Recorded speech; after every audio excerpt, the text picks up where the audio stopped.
اللهم آمين. ربنا ظلمنا أنفسنا وإن لم تغفر لنا وترحمنا لنكونن من الخاسرين.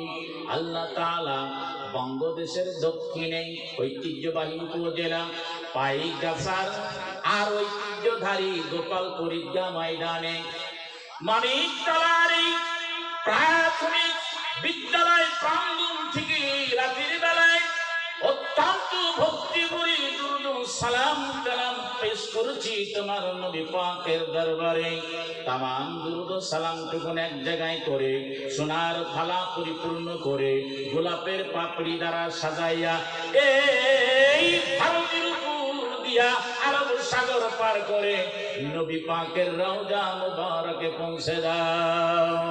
তামাম পৃথিবীর মাটির নিচে যত মুমিন মুমিনা চলে গিয়েছেন আল্লাহ সকলের রুহের উপরে দয়া করে সওয়াব পৌঁছে দাও।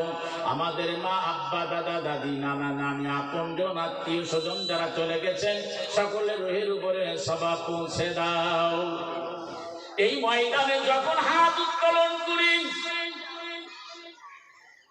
এই মানিকতলার মাঠে নিজ হাতে কত মরা দেহ আমি হাতে করে ধরলাম, নিজ হাতে কত মরা দেহ আমি এই এলাকার মানুষদেরকে আমি কবরে নামিয়ে দিয়েছি। আজকের এই দিনে তাদের আর চোখে আমরা পাই না। আমার দাদাদেরকে দেখেছি, চাচাতো দাদাদেরকে দেখেছি, চাচাদের দেখেছি, ফুফুদের দেখেছি, কত হাজী সাহেবদের দেখেছি। এই মাঠে তাদেরকে জানা দেওয়া হয়েছে। বাবু তোমার কাছে ফরিয়াদ আল্লাহ, আমাদের এই গোপালপুরের মধ্যে আল্লাহ গাজীপাড়া, কারিকার পাড়া, দুবাদার পাড়া, মোড়ল পাড়া, দুটো মোড়ল পাড়া আর এই সর্দার পাড়া আর আশেপাশের যত মানুষ এই ময়দানে আমরা জানাজা করিয়েছি আল্লাহ সকলের কবরটারে তুমি জান্নাতের মারকাজ বানায় দাও। আমাদের আপনজন আত্মীয় স্বজন যারা ব্যক্তিগত পারিবারিক কবরস্থানে শোয়া রয়েছেন তাদের সবাইকে তুমি মাফ করে দাও আল্লাহ।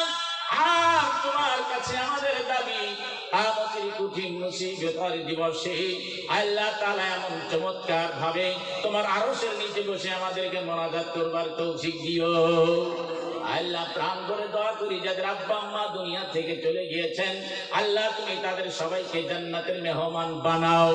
যাদের আব্বা আম্মা বেঁচে আছেন হায়াত আর সুস্থতা দয়া করে বাড়িয়ে দাও। আমাদের সকলের দোয়া তুমি কবুল করো। আজকের এই মাহফিল তুমি কবুল করো। আজকের এই মাহফিলের ইন্তেজামিয়া কমিটিকে তুমি কবুল করো। আল্লাহ অক্লান্ত পরিশ্রম করেছে এই মাহফিলের জন্য, প্রতি বছরই তারা করে থাকে। আল্লাহ এই পরিশ্রমের বদৌলতে তুমি তাদেরকে আল্লাহ এই জীবন চলার জন্য সুখ আর শান্তিময় করে দিও। আজকের এই মাহফিলে যারা কথা বলবেন আল্লাহ সকলের কণ্ঠস্বর সুন্দর করে দিও, হায়াতে তাইয়্যিবা নসিব করে দিও। আমরা যারা হাত পেতেছি তোমার দরবারে আমাদের কারো খালি হাত দয়া করে তুমি ফিরাইয়া দিও না। আমাদের সকলের মনের এক একটা নেক উদ্দেশ্য তুমি পুরা করে দিও। সুবহানা রাব্বিকা রাব্বিল ইজ্জাতি আম্মা ইয়াসিফুন ওয়া সালামুন আলাল মুরসালিন ওয়ালহামদুলিল্লাহি রাব্বিল আলামিন। লা ইলাহা ইল্লাল্লাহু মুহাম্মাদুর রাসূলুল্লাহ।